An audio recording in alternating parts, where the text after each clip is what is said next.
Will come to order. That's good. We're pretty good.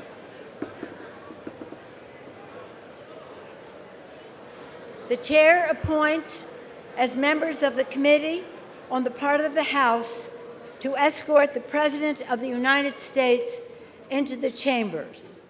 The gentleman from Maryland, Mr. Hoyer. The gentleman from South Carolina, Mr. Clyburn. The gentleman from New Mexico, Mr. Lujan. The gentleman from New York, Mr. Jeffries. The gentlewoman from Massachusetts, Ms. Clark. The gentlewoman from Illinois, Ms. Bustos. The gentlewoman from California, Ms. Hill. The gentleman from California, Mr. McCarthy. The gentleman from Louisiana, Mr. Scalise. The gentlewoman from Wyoming, Ms. Cheney. The gentleman from Minnesota, Mr. Emmer. The gentleman from Alabama, Mr. Palmer. The gentleman from North Carolina, Mr. Walker. The gentleman from Missouri, Mr. Smith.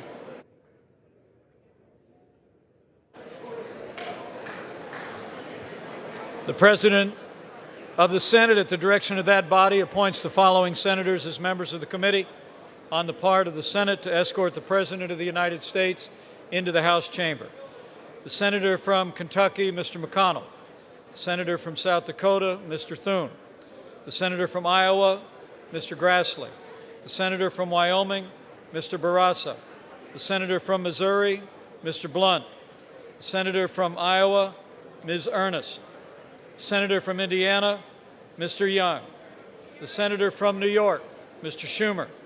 The Senator from Illinois, Mr. Durbin. The Senator from Washington, Mrs. Murray.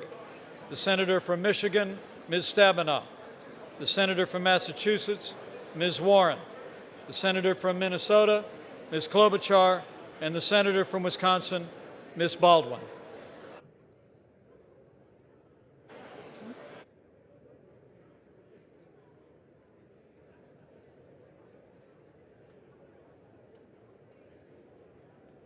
Members of the escort committee will exit through the lobby doors. I don't see where that one is.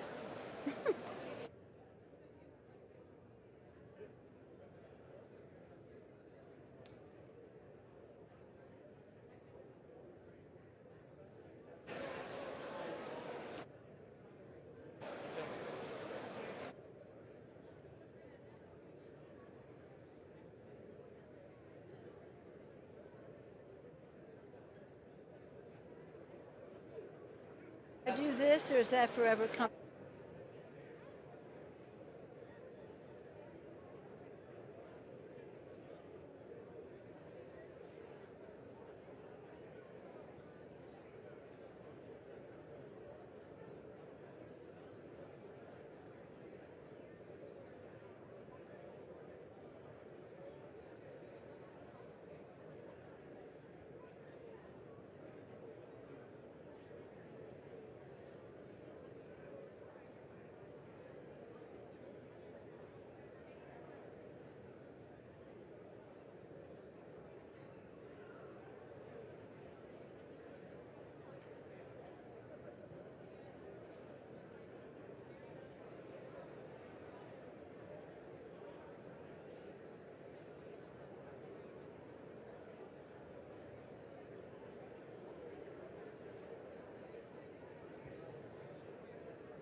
Speaker, the Dean of the Diplomatic Corps.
Madam Speaker, the Chief Justice and Associate Justices of the Supreme Court.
Madam Speaker, the President's Cabinet.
Madam Speaker, the President of the United States.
Madam Speaker, Mr. Vice President, members of Congress, the First Lady of the United States,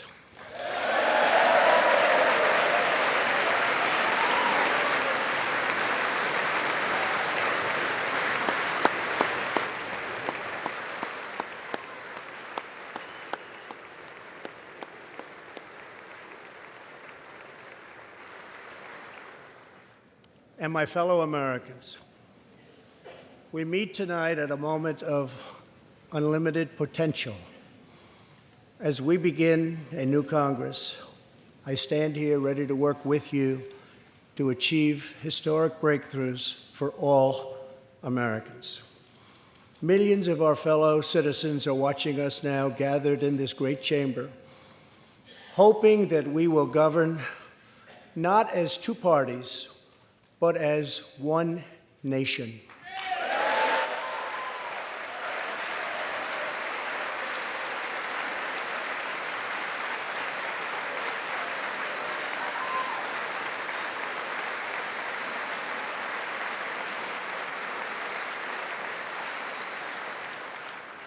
The agenda I will lay out this evening is not a Republican agenda or a Democrat agenda. It's the agenda of the American people. Many of us have campaigned on the same core promises to defend American jobs and demand fair trade for American workers, to rebuild and revitalize our nation's infrastructure, to reduce the price of health care and prescription drugs, to create an immigration system that is safe, lawful, modern, and secure, and to pursue a foreign policy that puts America's interest first. There is a new opportunity in American politics if only we have the courage together to seize it.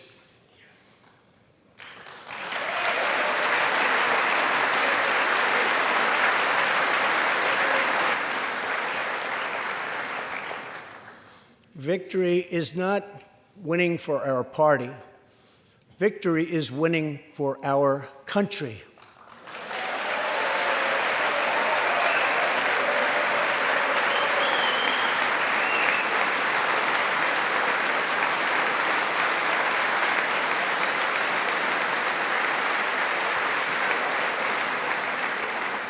This year, America will recognize two important anniversaries that show us the majesty of America's mission and the power of American pride. In June, we mark 75 years since the start of what General Dwight D. Eisenhower called the Great Crusade, the Allied liberation of Europe in World War II.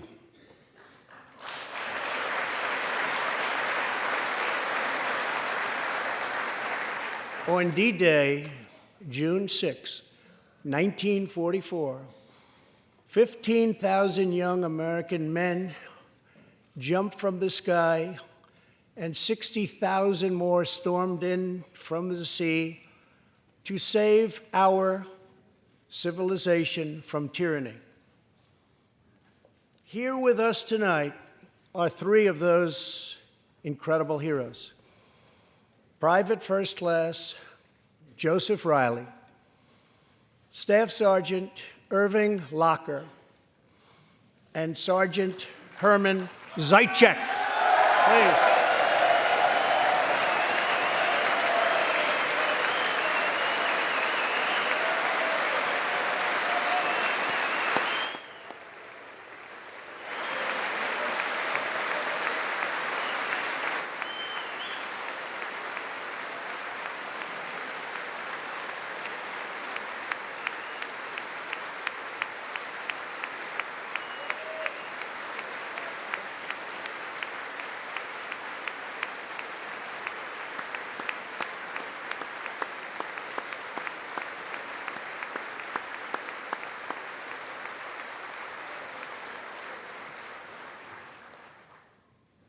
Gentlemen, we salute you. In 2019, we also celebrate 50 years since brave young pilots flew 250,000 miles through space to plant the American flag on the face of the moon. Half a century later, we are joined by one of the Apollo 11 astronauts who planted that flag, Buzz Aldrin.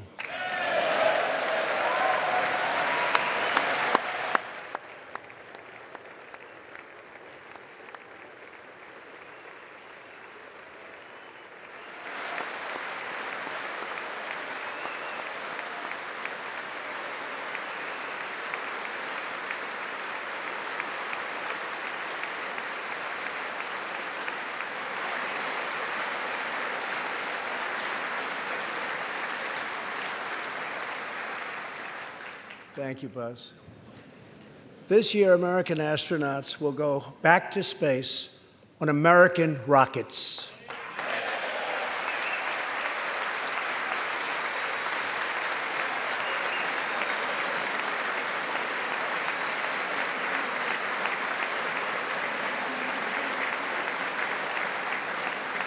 In the 20th century, America saved freedom, transformed science, redefined the middle class, and when you get down to it, there's nothing anywhere in the world that can compete with America.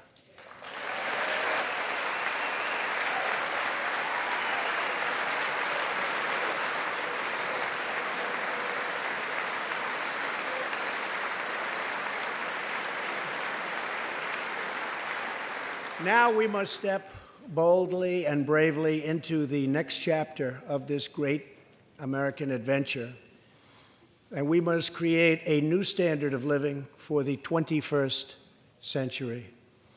An amazing quality of life for all of our citizens is within reach.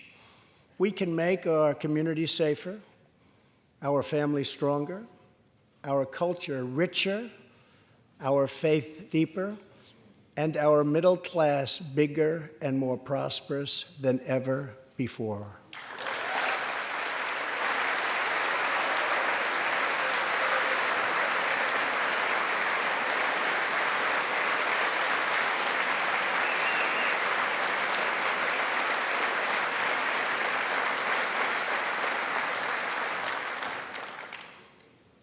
But we must reject the politics of revenge, resistance, and retribution, and embrace the boundless potential of cooperation, compromise, and the common good.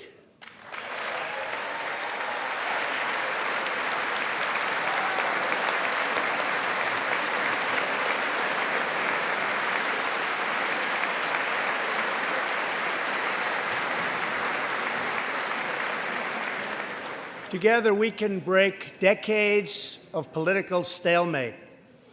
We can bridge old divisions, heal old wounds, build new coalitions, forge new solutions, and unlock the extraordinary promise of America's future.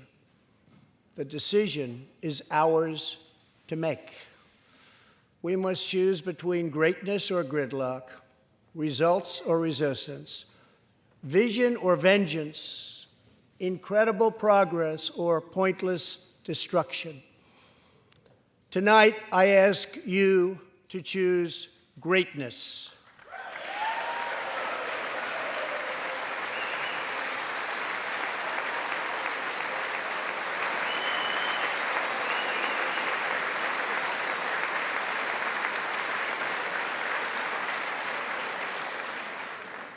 Over the last 2 years, my administration has moved with urgency and historic speed to confront problems neglected by leaders of both parties over many decades.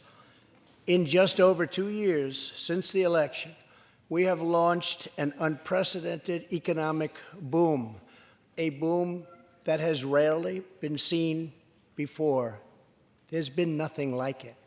We have created 5.3 million new jobs, and importantly added 600,000 new manufacturing jobs, something which almost everyone said was impossible to do. But the fact is, we are just getting started.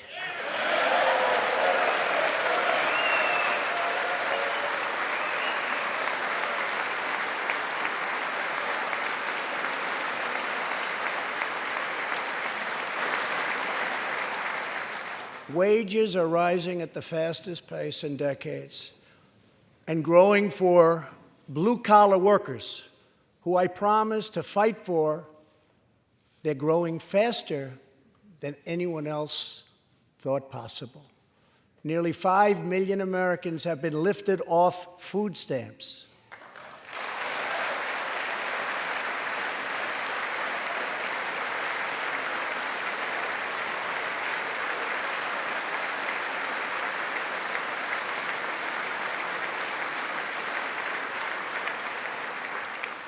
The U.S. economy is growing almost twice as fast today as when I took office, and we are considered far and away the hottest economy anywhere in the world, not even close.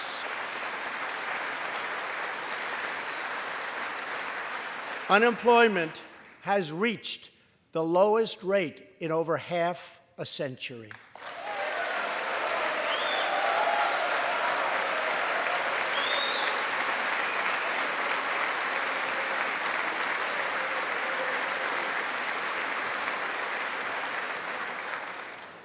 African American, Hispanic American, and Asian American unemployment have all reached their lowest levels ever recorded.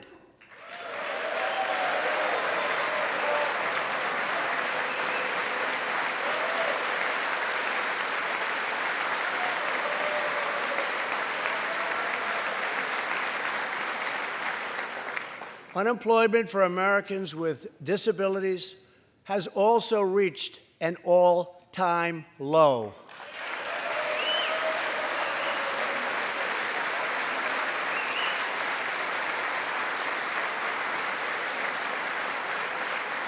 More people are working now than at any time in the history of our country. 157 million people at work.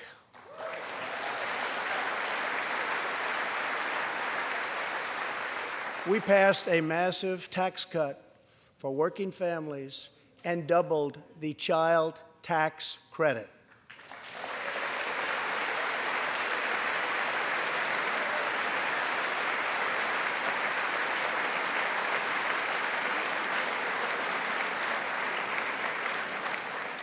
We virtually ended the estate tax, or death tax, as it is often called, on small businesses, for ranches, and also for family farms.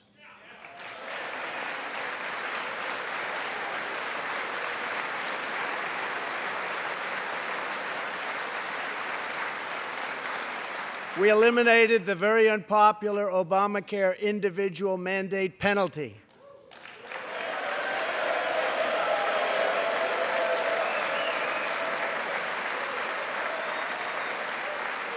And to give critically ill patients access to life-saving cures, we passed, very importantly, right to try.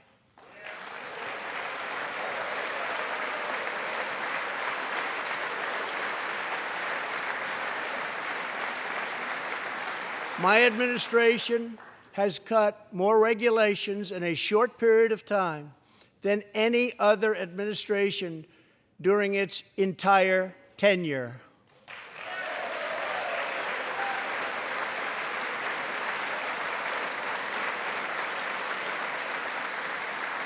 Companies are coming back to our country in large numbers, thanks to our historic reductions in taxes and regulations.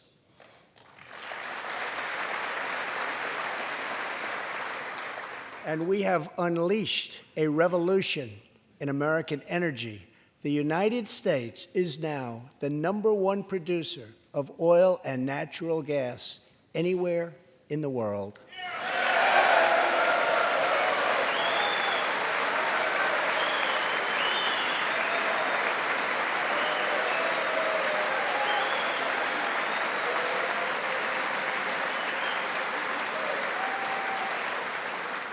And now, for the first time in 65 years, we are a net exporter of energy.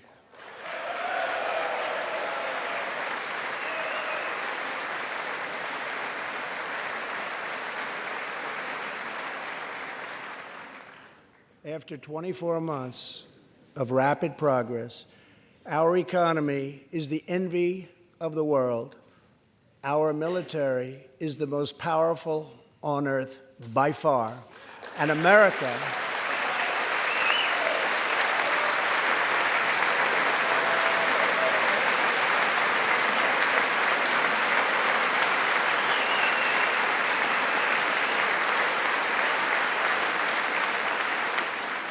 America is again winning each and every day.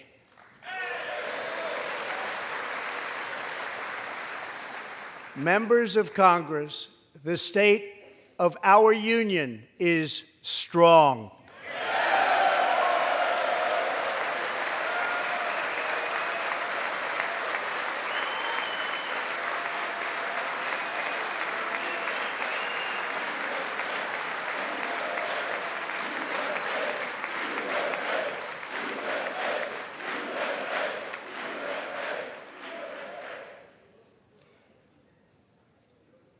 That sounds so good. Our country is vibrant, and our economy is thriving like never before. On Friday, it was announced that we added another 304,000 jobs last month alone, almost double the number expected.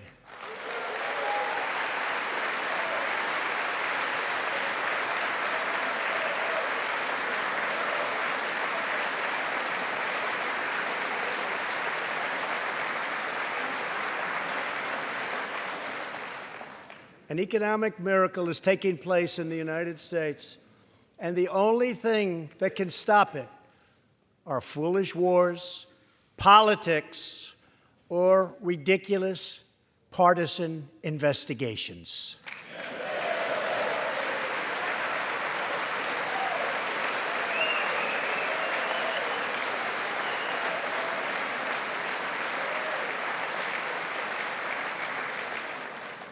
If there is going to be peace and legislation, there cannot be war and investigation. It just doesn't work that way. We must be united at home to defeat our adversaries abroad. This new era of cooperation can start with finally confirming the more than 300 highly qualified nominees who are still stuck in the Senate, in some cases years and years waiting. Not right.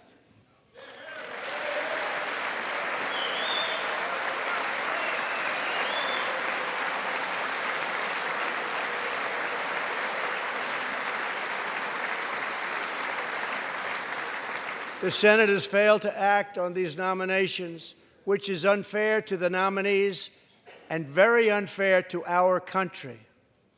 Now is the time for bipartisan action. Believe it or not, we have already proven that that's possible. In the last Congress, both parties came together to pass unprecedented legislation to confront the opioid crisis, a sweeping new farm bill, historic VA reforms, and after 4 decades of rejection, we passed VA accountability so that we can finally terminate those who mistreat our wonderful veterans.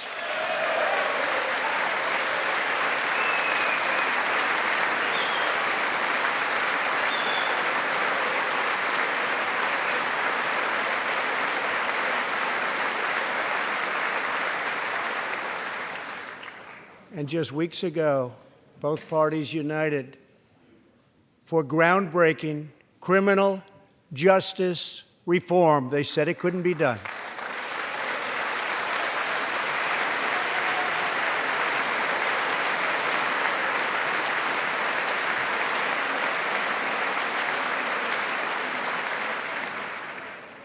Last year, I heard through friends the story of Alice Johnson. I was deeply moved. In 1997, Alice was sentenced to life in prison as a first-time nonviolent drug offender. Over the next 22 years, she became a prison minister, inspiring others to choose a better path. She had a big impact on that prison population and far beyond. Alice's story underscores the disparities and unfairness that can exist in criminal sentencing and the need to remedy this total injustice. She served almost that 22 years and had expected to be in prison for the remainder of her life. In June, I commuted Alice's sentence. When I saw Alice's beautiful family greet her at the prison gates, hugging and kissing and crying and laughing, I knew I did something right. Alice is with us tonight, and she is a terrific woman. Terrific. Alice, please.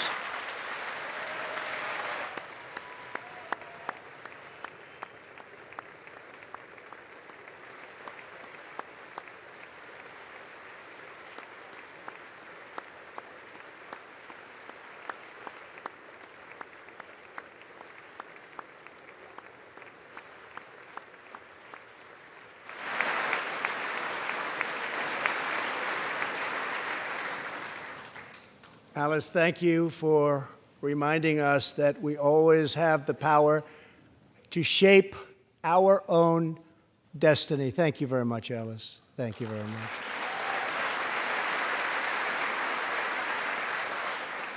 Inspired by stories like Alice's, my administration worked closely with members of both parties to sign the First Step Act into law. Big deal. It's a big deal.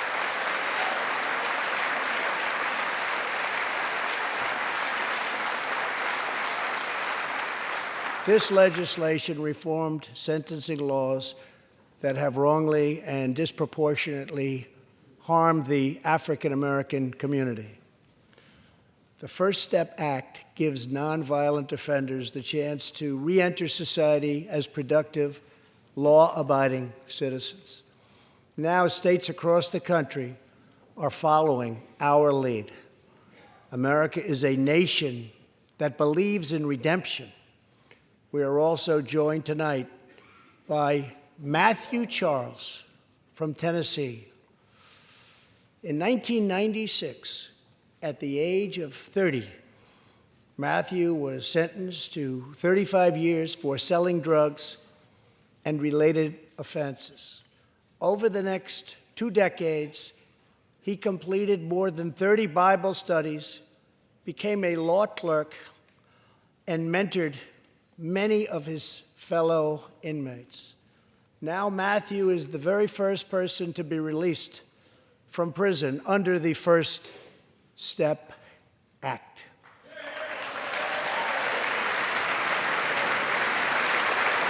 Matthew, please.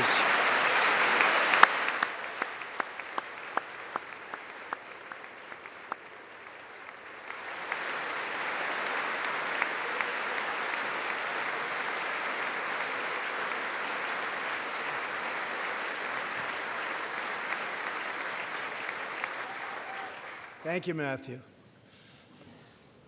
Welcome home.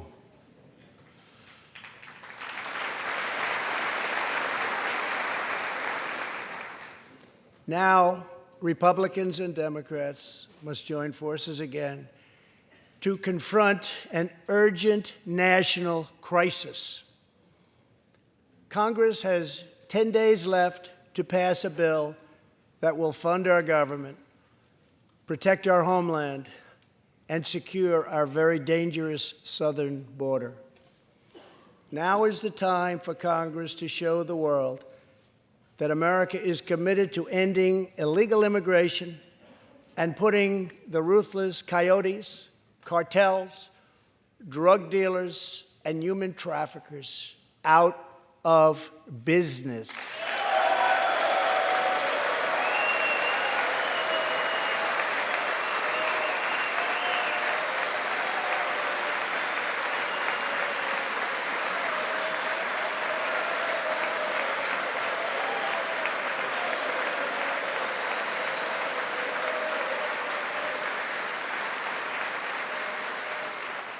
As we speak, large, organized caravans are on the march to the United States.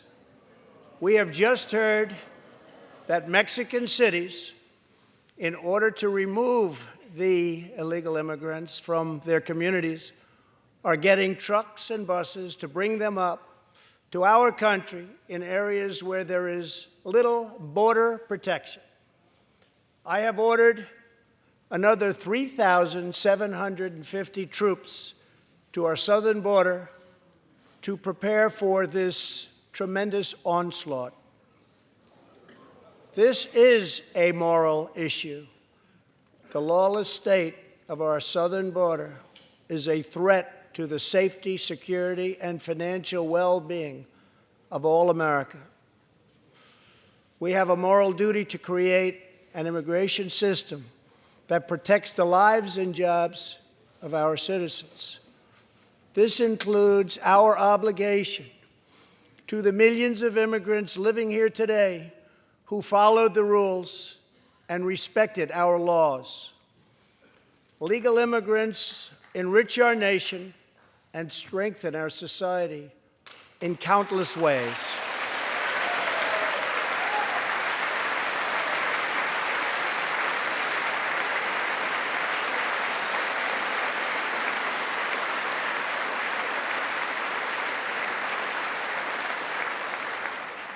I want people to come into our country in the largest numbers ever, but they have to come in legally.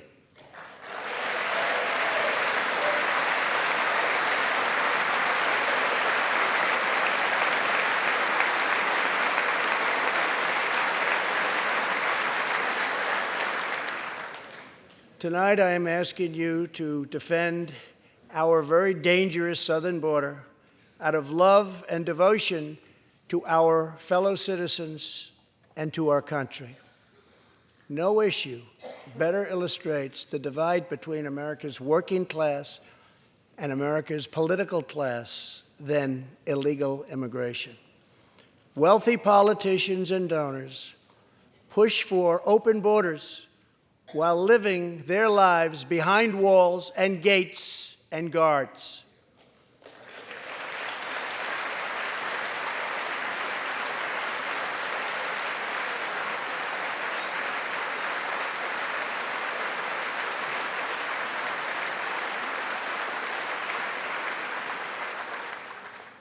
Meanwhile, working-class Americans are left to pay the price for mass illegal immigration. Reduced jobs, lower wages, overburdened schools, hospitals that are so crowded you can't get in, increased crime, and a depleted social safety net. Tolerance for illegal immigration is not compassionate. It is actually very cruel.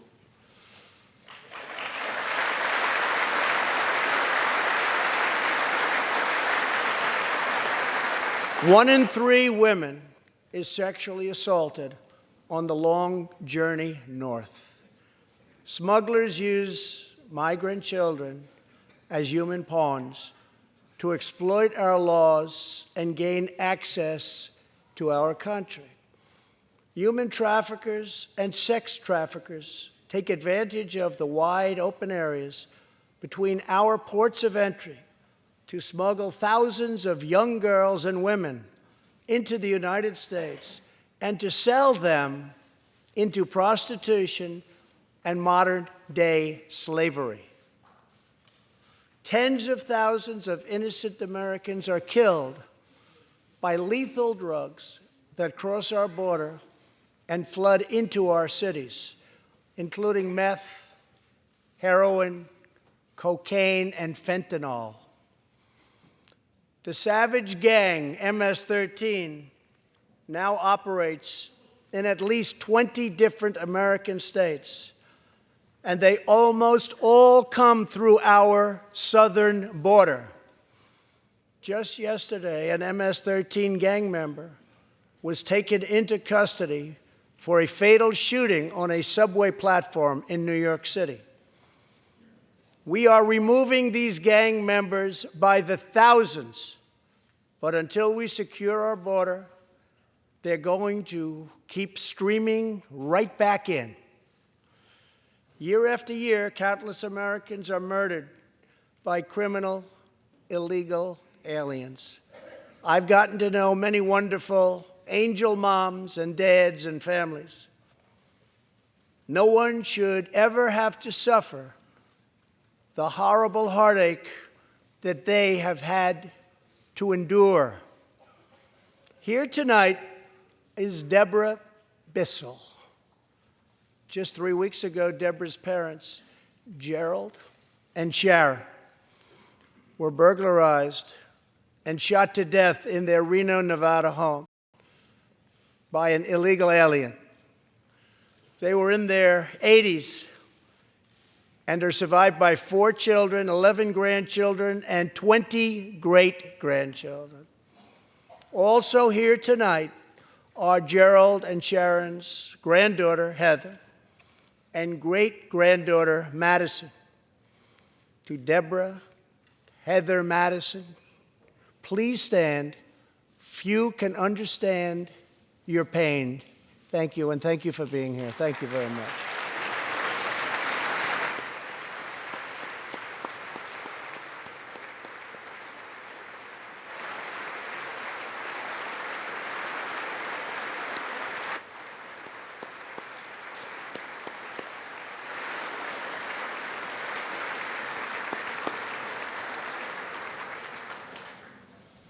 I will never forget, and I will fight for the memory of Gerald and Sharon, that it should never happen again.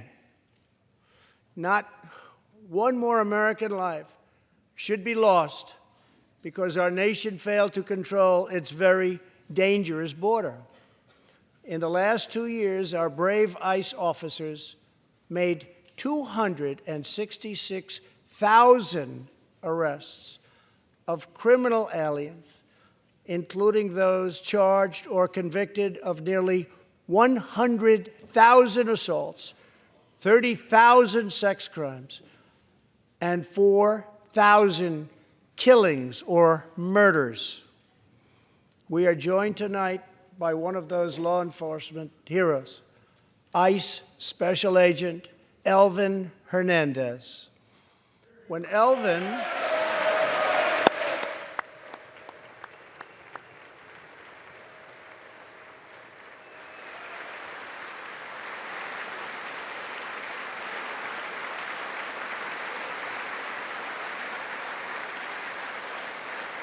Thank you.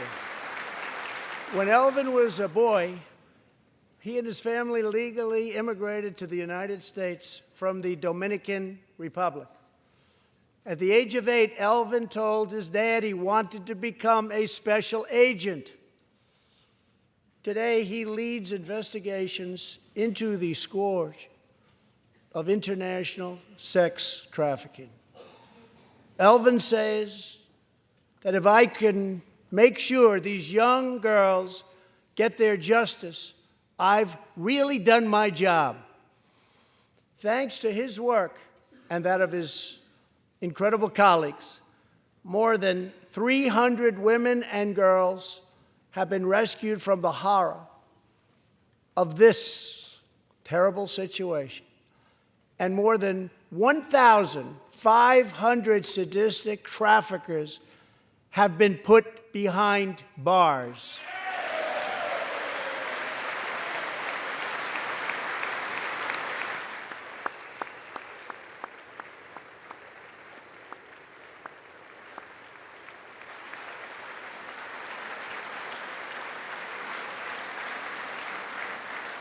Thank you, Elvin.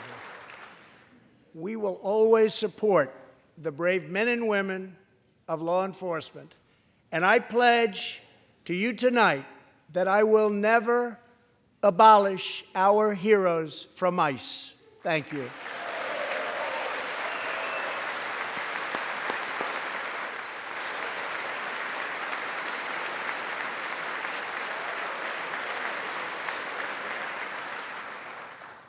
My administration has sent to Congress a common-sense proposal to end the crisis on the southern border. It includes humanitarian assistance, more law enforcement, drug detection at our ports, closing loopholes that enable child smuggling, and plans for a new physical barrier or wall to secure the vast areas between our ports of entry. In the past, most of the people in this room voted for a wall, but the proper wall never got built. I will get it built.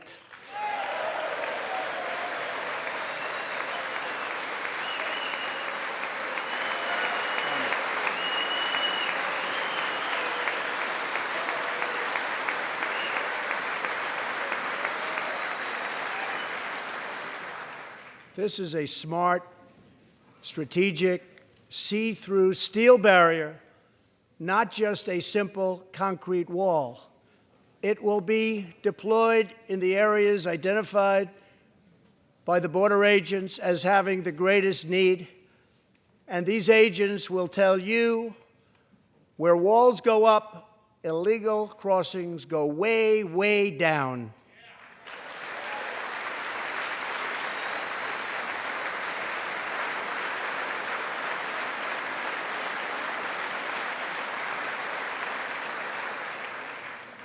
San Diego used to have the most illegal border crossings in our country. In response, a strong security wall was put in place. This powerful barrier almost completely ended illegal crossings. The border city of El Paso, Texas, used to have extremely high rates of violent crime, one of the highest in the entire country, and considered one of our nation's most dangerous cities. Now, immediately upon its building, with a powerful barrier in place, El Paso is one of the safest cities in our country. Simply put, walls work and walls save lives.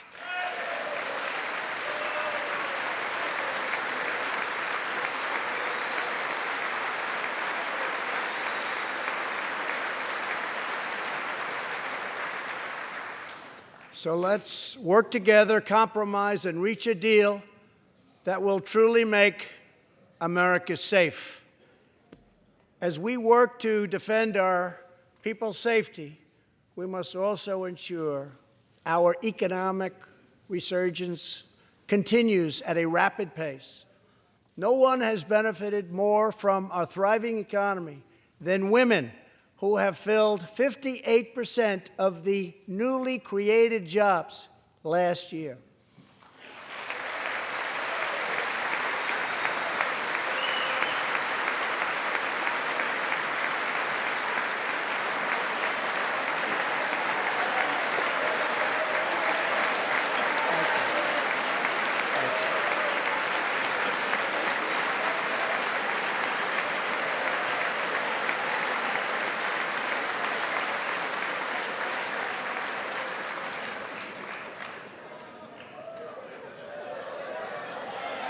You weren't supposed to do that. Thank you very much. Thank you very much. All Americans can be proud that we have more women in the workforce than ever before.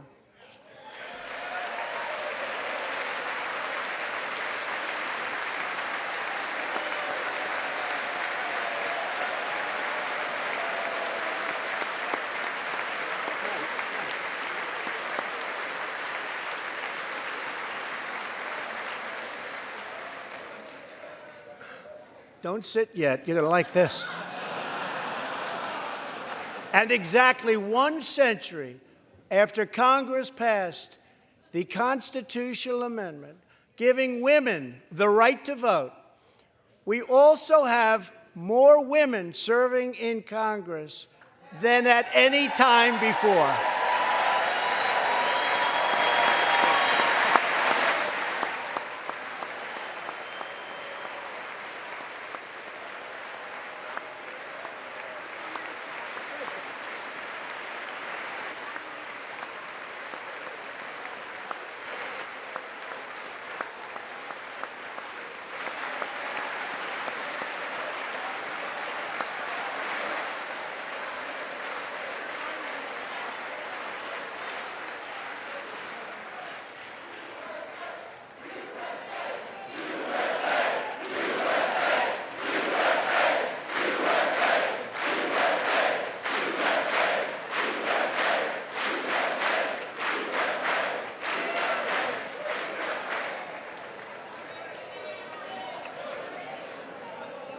That's great. Really great. And congratulations. That's great. As part of our commitment to improving opportunity for women everywhere, this Thursday, we are launching the first ever government-wide initiative focused on economic empowerment for women in developing countries. To build on, thank you. To build on our incredible economic success, one priority is paramount: reversing decades of calamitous trade policies. So bad. We are now making it clear to China that after years of targeting our industries and stealing our intellectual property, the theft of American jobs and wealth has come to an end.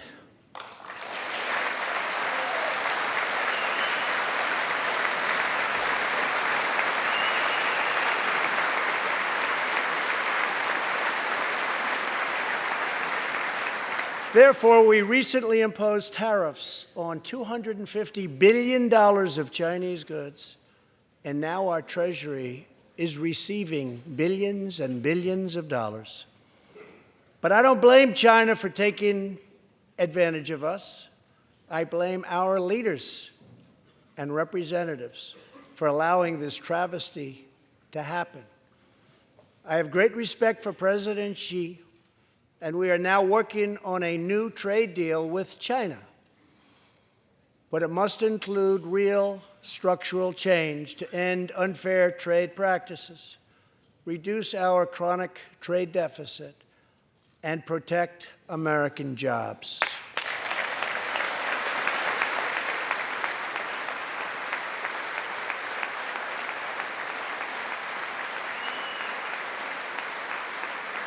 Thank you. Another historic trade blunder was the catastrophe known as Nafta. I have met the men and women of Michigan, Ohio, Pennsylvania, Indiana, New Hampshire, and many other states whose dreams were shattered by the signing of Nafta. For years, politicians promised them they would renegotiate for a better deal, but no one ever tried until now. Our new U.S.-Mexico-Canada agreement, the USMCA, will replace Nafta and deliver for American workers like they haven't had delivered to for a long time. I hope you can pass the USMCA into law so that we can bring back our manufacturing jobs in even greater numbers, expand American agriculture, protect intellectual property, and ensure that more cars are proudly stamped with our 4 beautiful words, made in the USA.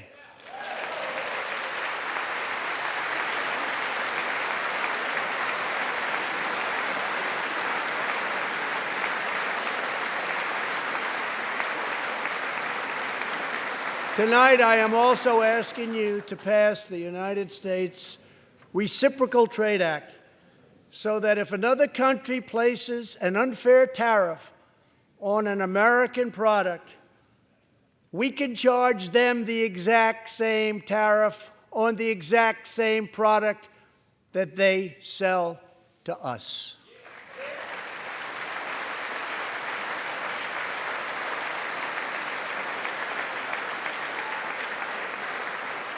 Both parties should be able to unite for a great rebuilding of America's crumbling infrastructure.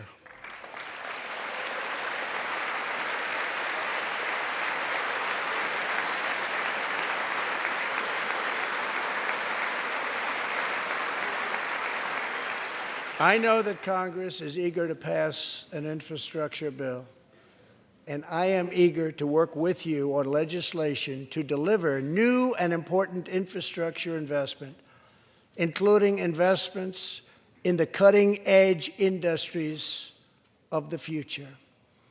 This is not an option. This is a necessity. The next major priority for me and for all of us should be to lower the cost of health care and prescription drugs and to protect patients with pre-existing conditions.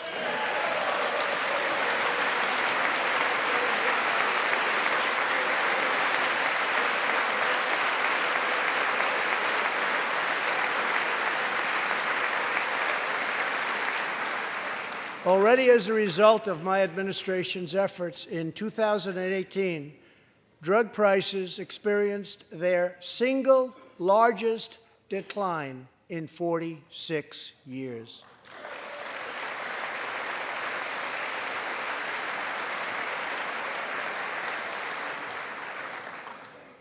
But we must do more. It's unacceptable that Americans pay vastly more than people in other countries for the exact same drugs, often made in the exact same place. This is wrong, this is unfair, and together we will stop it, and we'll stop it fast.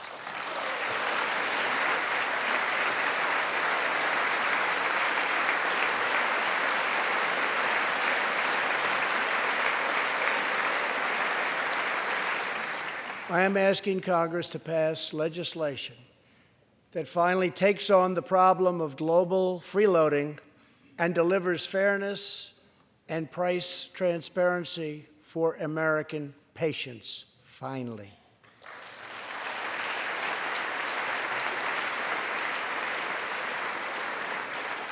We should also require drug companies, insurance companies, and hospitals to disclose real prices to foster competition and bring costs way down.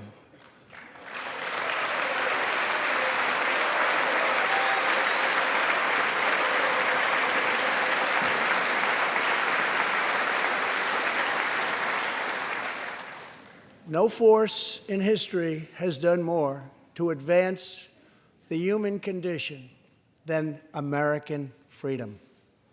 In recent years,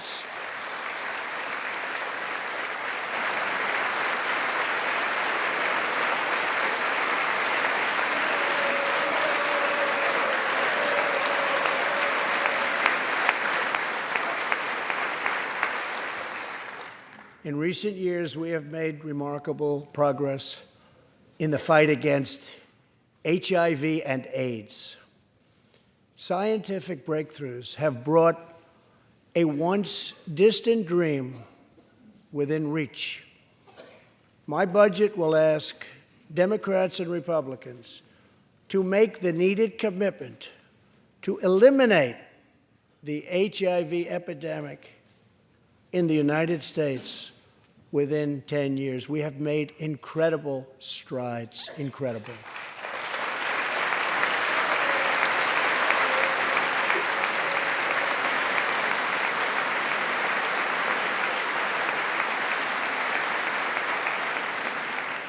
Together, we will defeat AIDS in America and beyond.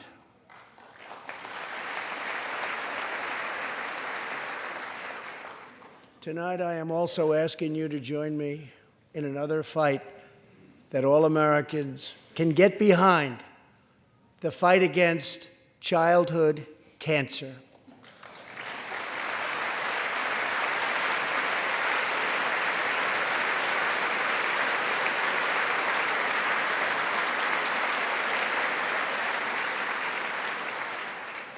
Joining Melania in the gallery this evening is a very brave 10-year-old girl, Grace Eline. Every birthday,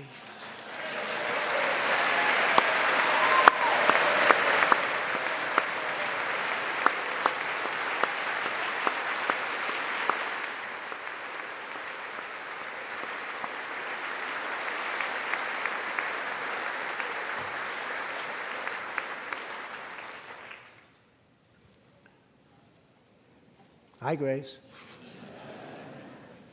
Every birthday since she was 4, Grace asked her friends to donate to St. Jude's Children's Hospital.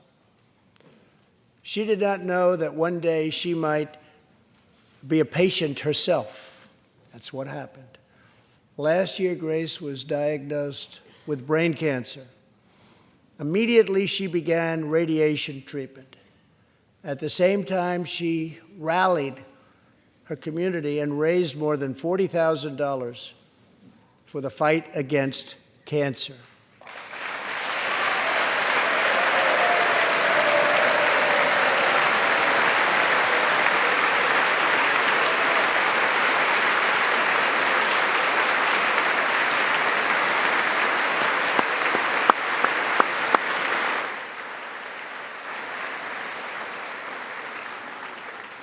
When Grace completed treatment last fall, her doctors and nurses cheered. They loved her. They still love her. With tears in their eyes as she hung up a poster that read, "Last day of chemo."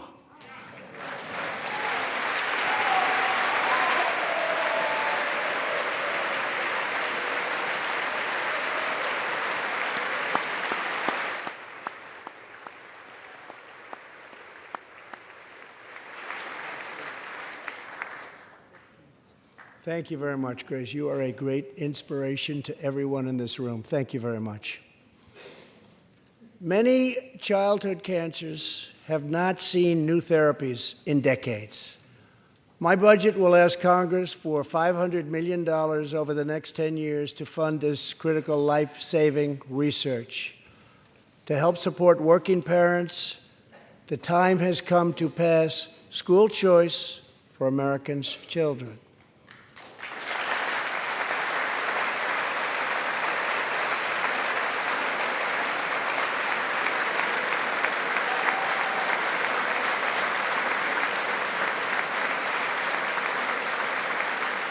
I am also proud to be the first president to include in my budget a plan for nationwide paid family leave so that every new parent has the chance to bond with their newborn child.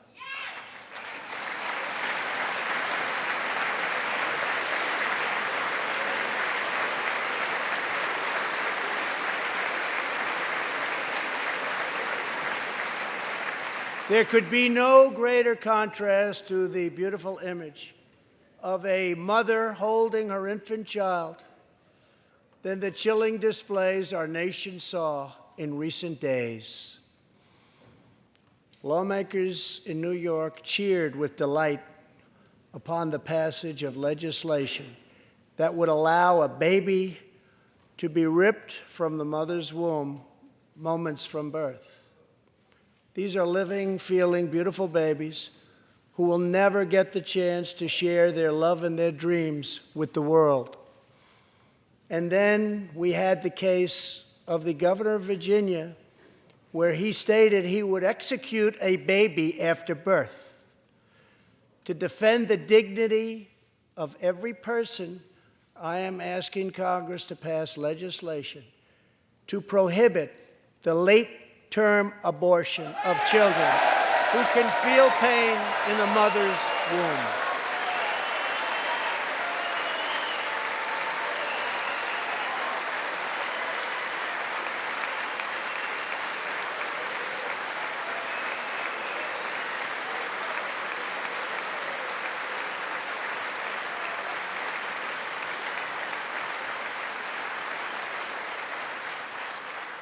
Let us work together to build a culture that cherishes innocent life.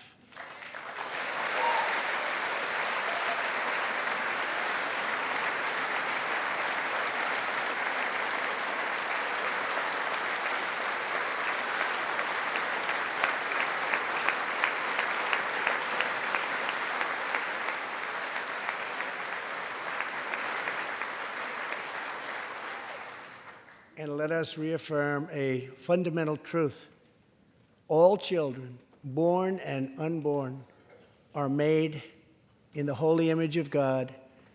The final part of my agenda is to protect American security. Over the last 2 years, we have begun to fully rebuild the United States military with $700 billion last year and $716 billion this year. We are also getting other nations to pay their fair share. Finally.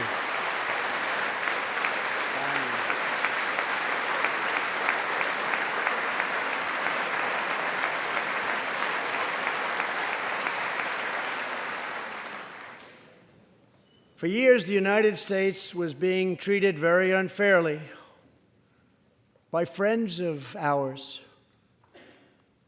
members of NATO.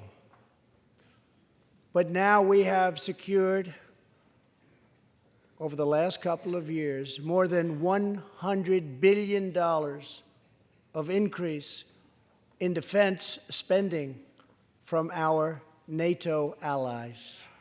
They said it couldn't be done.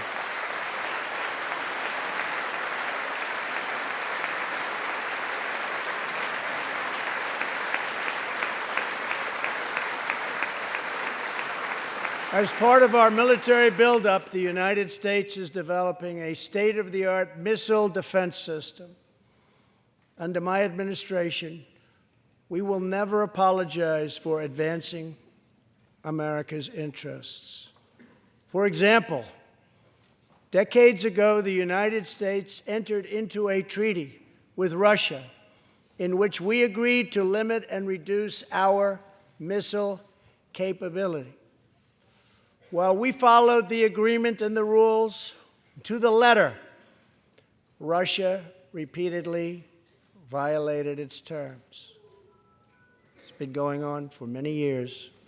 That is why I announced that the United States is officially withdrawing from the Intermediate Range Nuclear Forces Treaty, or INF Treaty. Perhaps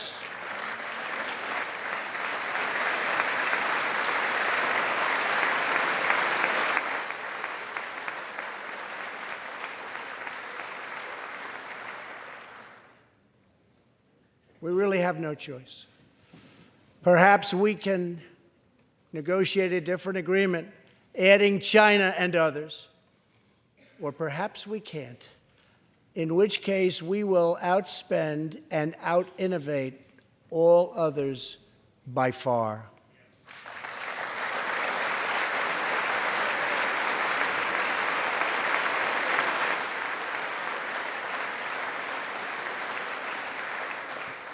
As part of a bold new diplomacy, we continue our historic push for peace on the Korean Peninsula. Our hostages have come home. Nuclear testing has stopped, and there has not been a missile launch in more than 15 months. If I had not been elected President of the United States, we would right now, in my opinion, be in a major war with North Korea.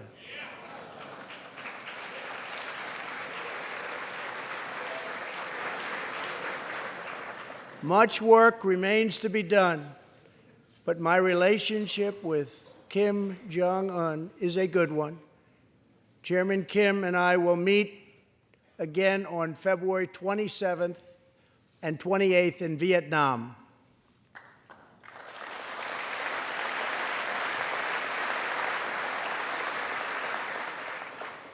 Two weeks ago, the United States officially recognized the legitimate government of Venezuela and its new president, Juan Guaido.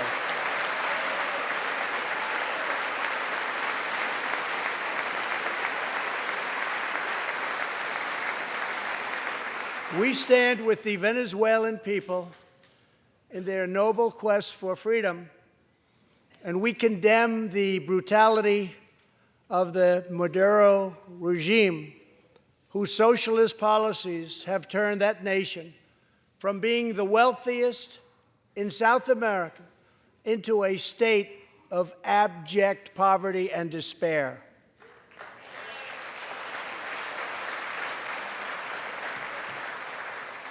Here in the United States, We are alarmed by the new calls to adopt socialism in our country. America was founded on liberty and independence, and not government coercion, domination, and control. We are born free, and we will stay free.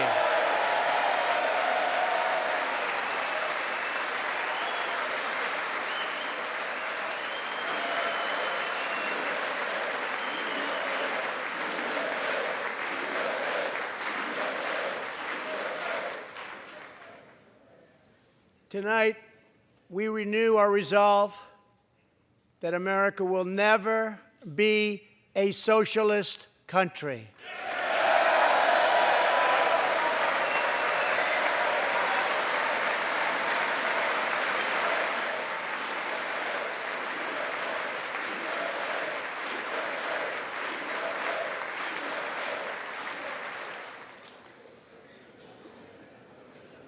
One of the most complex set of challenges we face, and have for many years, is in the Middle East. Our approach is based on principled realism, not discredited theories that have failed for decades to yield progress.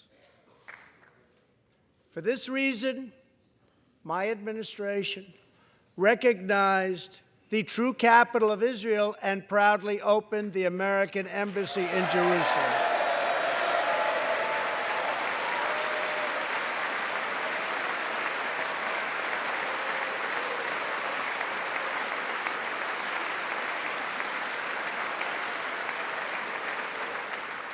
Our brave troops have now been fighting in the Middle East for almost 19 years. In Afghanistan and Iraq, nearly 7,000 American heroes have given their lives. More than 52,000 Americans have been badly wounded. We have spent more than $7 trillion in fighting wars in the Middle East. As a candidate for president, I loudly pledged a new approach. Great nations do not fight endless wars.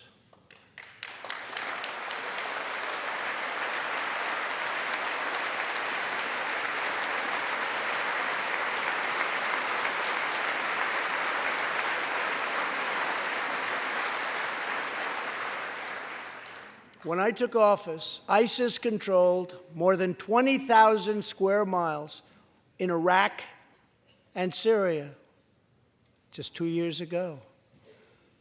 Today, we have liberated virtually all of the territory from the grip of these bloodthirsty monsters. Now, as we work with our allies to destroy the remnants of ISIS, it is time to give our brave warriors in Syria a warm welcome home. I have also accelerated our negotiations to reach, if possible, a political settlement in Afghanistan. The opposing side is also very happy to be negotiating. Our troops have fought with unmatched valor, and thanks to their bravery, we are now able to pursue a possible political solution to this long and bloody conflict.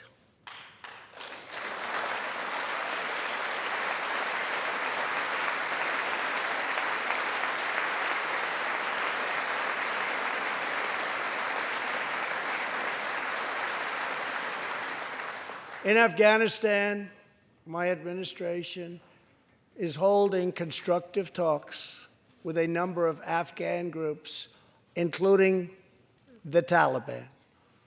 As we make progress in these negotiations, we will be able to reduce our troops' presence and focus on counterterrorism, and we will indeed focus on counterterrorism.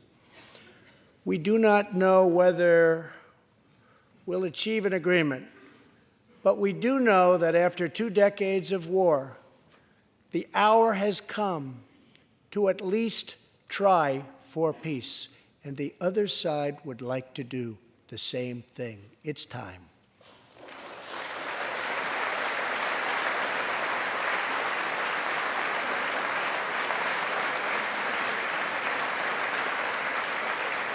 Above all, friend and foe alike must never doubt this nation's power and will to defend our people. 18 years ago, violent terrorists attacked the USS Cole, and last month, American forces killed one of the leaders of that attack.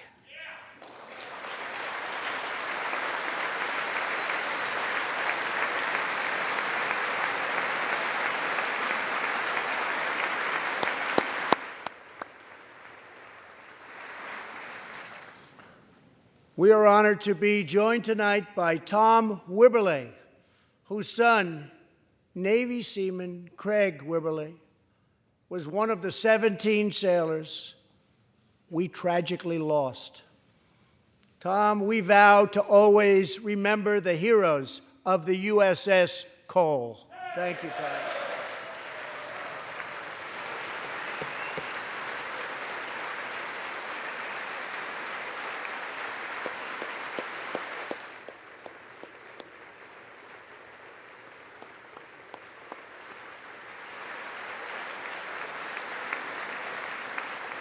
My administration has acted decisively to confront the world's leading state sponsor of terror, the radical regime in Iran.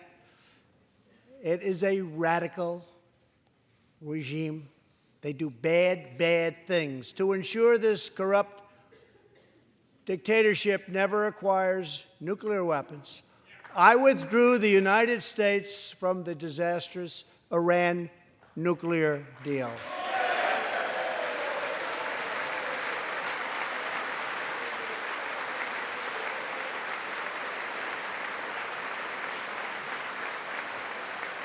And last fall, we put in place the toughest sanctions ever imposed by us on a country. We will not avert our eyes from a regime that chants death to America and threatens genocide against the Jewish people.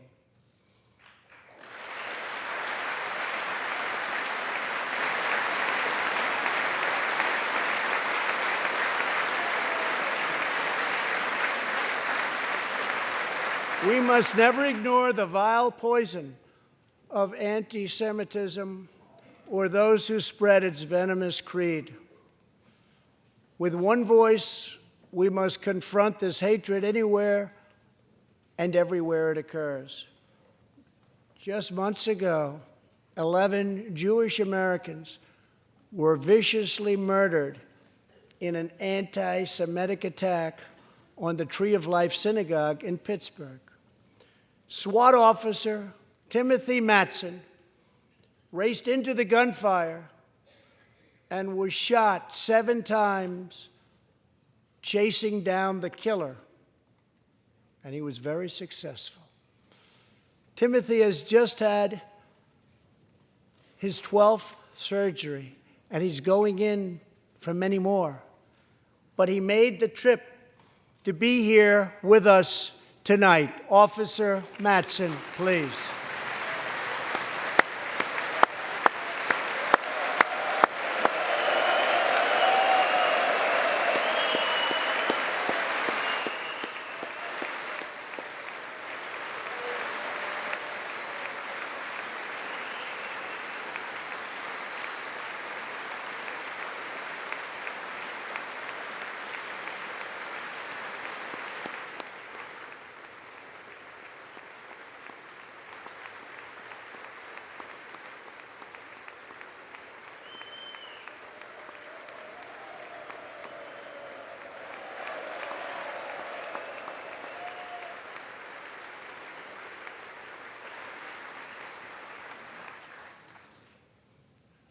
Thank you. We are forever grateful. Thank you very much. Tonight, we are also joined by Pittsburgh survivor, Judah Samet. He arrived at the synagogue as the massacre began. But not only did Judah narrowly escape death last fall, more than 7 decades ago, he narrowly survived the Nazi concentration camps. Today is Judah's 81st birthday.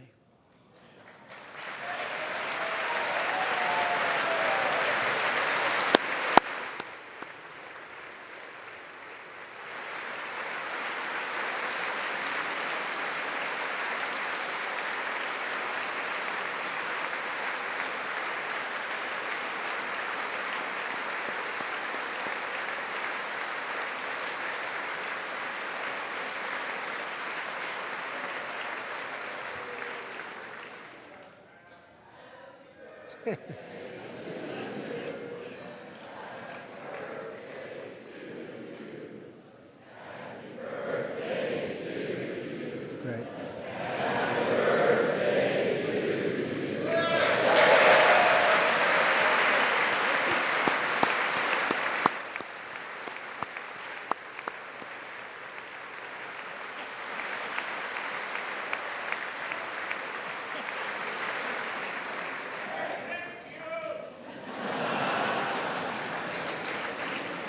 They wouldn't do that for me, Judah.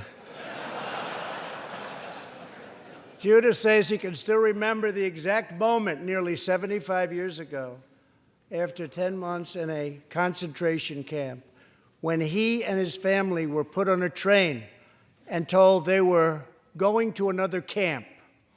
Suddenly, the train screeched to a very strong halt. A soldier appeared. Judah's family braced for the absolute worst. Then his father cried out with joy, "It's the Americans! It's the Americans!"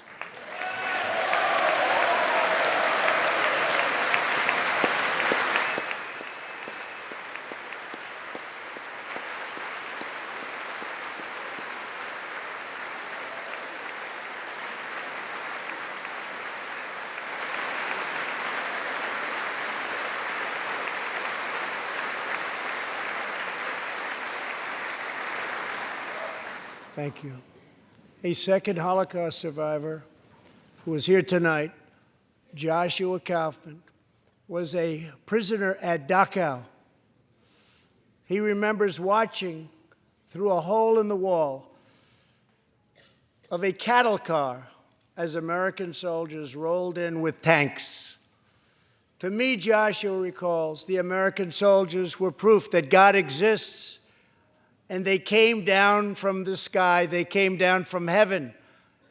I began this evening by honoring 3 soldiers who fought on D-Day in the Second World War. One of them was Herman Zaitchik. But there is more to Herman's story. A year after he stormed the beaches of Normandy, Herman was one of the American soldiers who helped liberate Dachau.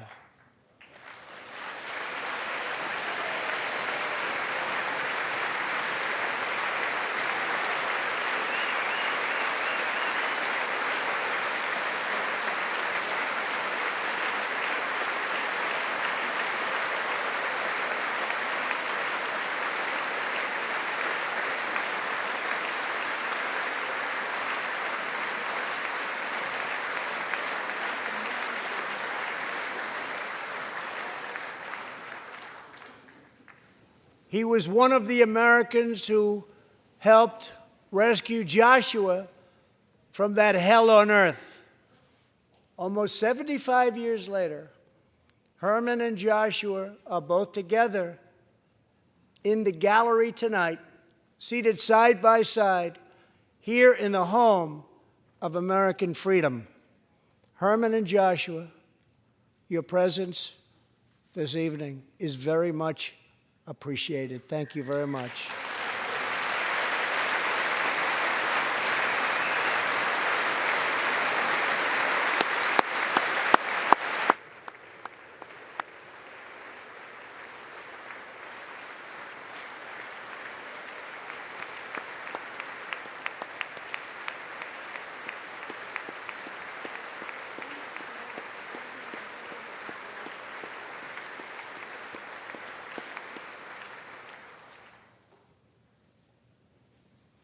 Thank you. When American soldiers set out beneath the dark skies over the English Channel in the early hours of D-Day 1944, they were just young men of 18 and 19 hurtling on fragile landing craft toward the most momentous battle in the history of war. They did not know if they would survive the hour. They did not know if they would grow old. But they knew that America had to prevail. Their cause was this nation and generations yet unborn. Why did they do it? They did it for America. They did it for us. Everything that has come since our triumph over communism, our giant leaps of science and discovery, our unrivaled progress towards equality and justice, all of it is possible thanks to the blood and tears and courage and vision of the Americans who came before. Think of this Capitol. Think of this very chamber where lawmakers before you voted to end slavery, to build the railroads and the highways, and defeat fascism, to secure civil rights, and to face down evil empires. Here tonight, we have legislators from across this magnificent republic. You have come from the rocky shores of Maine and the volcanic peaks of Hawaii, from the snowy woods of Wisconsin and the red deserts of Arizona, from the green farms of Kentucky and the golden beaches of California. Together, we represent the most extraordinary nation in all of history. What will we do with this moment? How will we be remembered? I ask the men and women of this Congress, look at the opportunities before us.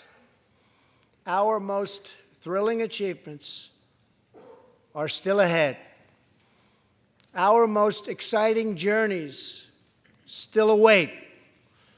Our biggest victories are still to come. We have not yet begun to dream.